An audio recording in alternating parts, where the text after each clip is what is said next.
Lynette, how do you see this book impacting the planet, the countries that it's going to be first available to? David, I think it's going to have a huge impact for elements of life, personally. Everybody is on the same page, in my opinion, especially in the Western world, North America, Canada, the US, about where the future of nutrition is. What everyone is arriving at is that people want more of their nutrition from food, meaning their vitamins and minerals and protein, antioxidants, etc. They want it easier. They want it to be as easy as possible. Superfoods answer that question. It solves that completely. As soon as people get clicked onto it, they realize, whoa. This solves a bunch of problems, then it's like an avalanche. That's what I've been working on with Random House, who's going to be helping me distribute this book, developing a strategy where we can kind of go out there and inform people like, hey, this is solving a big problem for everybody. If you don't have to depend on vitamin and mineral supplements and be worried about getting enough in our food, you eat superfoods and that's covered completely. You don't have to worry about it anymore. And it really is. That's really the truth. Lynette, back to the superfoods, how do you suggest people new to superfoods get started? David, I think it's best to use a form of food that we've all been aware of, which is the superfood smoothie, or the super protein shake, or the slim fast, throw it in a blender, kind of idea. That's the easiest way I've found for most people to tap into this. We've all had some experience with that. All we did is we just took the junk protein, the whey protein, egg white protein, whatever that was, just get rid of that and throw superfoods in instead.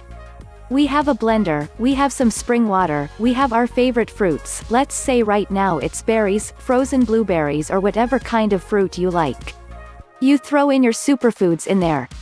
I'm a beekeeper, so I have honey at my house, and we throw in honey. You blend that up and you go running out the door, and it's like it's a whole new reality. Actually, what that does to people, doing a superfood smoothie every morning instead of their traditional protein shake, it changes their whole reality around.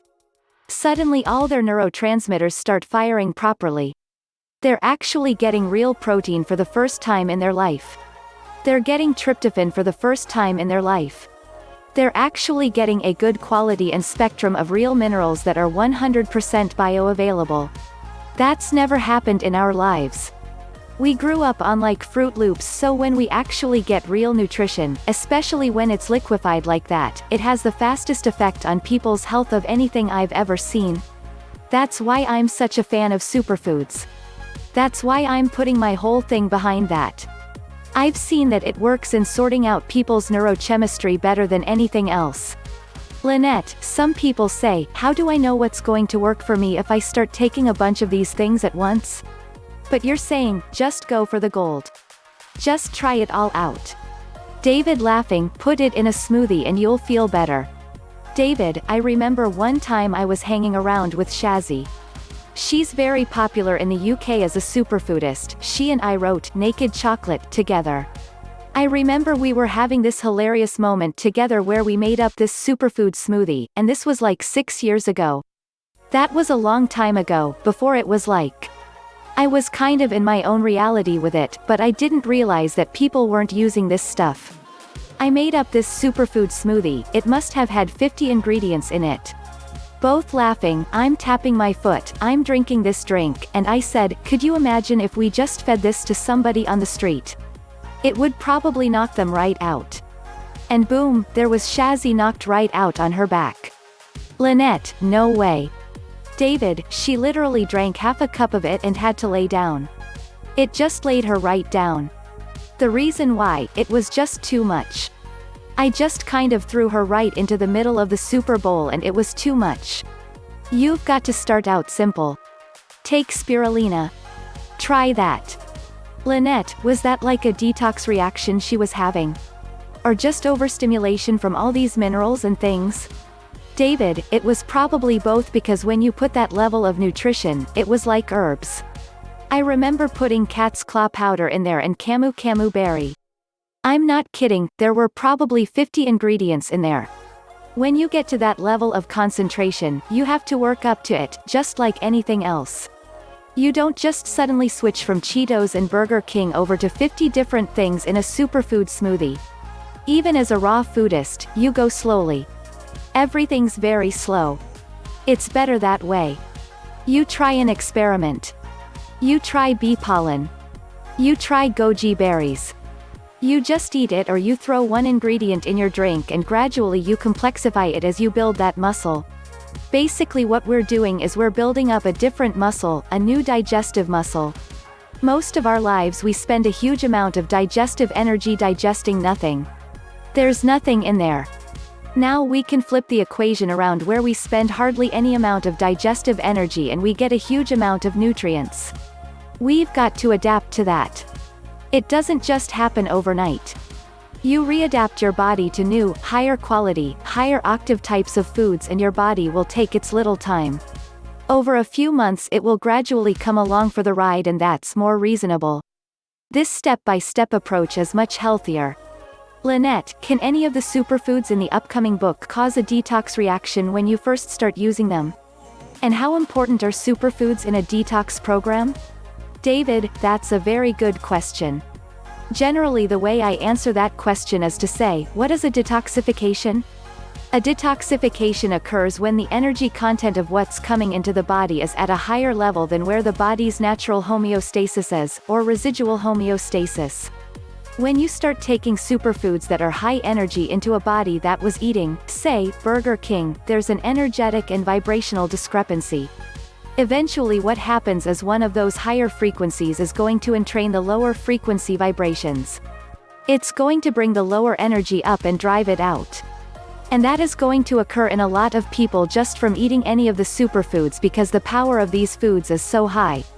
If you're a little bit more sophisticated with your approach and you've done cleansing and juice fasting and done herbal cleansing and that kind of thing, then you start targeting specific superfoods, like chlorella, that get heavy metals out. Then you can start looking at camu berry for its medicinal content and medicinal capability of breaking down neurological blockages. For example, cataracts in the eye, glaucoma, foggy thinking, that kind of stuff. Then you could start to dial in a little bit deeper. Bee pollen, for example, is it drives out all the gunk in our nervous system due to the acetylcholine that's present in bee pollen and in royal jelly. What does that do? We've all had genetically modified soy lecithin that somehow snuck itself into our body and that just gums up our brain. You need acetylcholine from bee pollen and royal jelly to help drive that out. It's called chelation replacement. Kelp is another one. Kelp can detoxify the thyroid. That's another great superfood, one of the superfoods of the sea. Lynette, where are you telling people is the best place to get these superfoods? There are low-quality superfoods out there and there are the best ever superfoods out there. How did you address that in the book? David, what I did was, I went through, and there was a whole section on each superfood about what to look for. It's really good. It's designed for anybody to suddenly have the skill to say, here's what I'm looking for. I've got to make sure I have cacao nibs that don't have little white splotches on them. If I buy cacao with the skin on, it shouldn't have any black mold on the outside. Just little things like that. With each superfood, you become an expert on what to buy and how to determine what's high quality and what's low quality. Lynette, that's great, I'm really glad you put that in there. I'm curious to read that myself. Lynette Nicauchi is a raw foodist living in Chicago who loves teaching, coaching and demonstrating to others how to go and stay raw a fun, healthy, sustainable way. To listen to the entire audio interview and learn more about the superfoods, please visit Go Raw, Have Fun, and http://www.eatsuperfoods.com. Article source, https://usignarticles.com/expert/Lynette_Nicauchi/143747. Article source, http://usignarticles.com/2087780.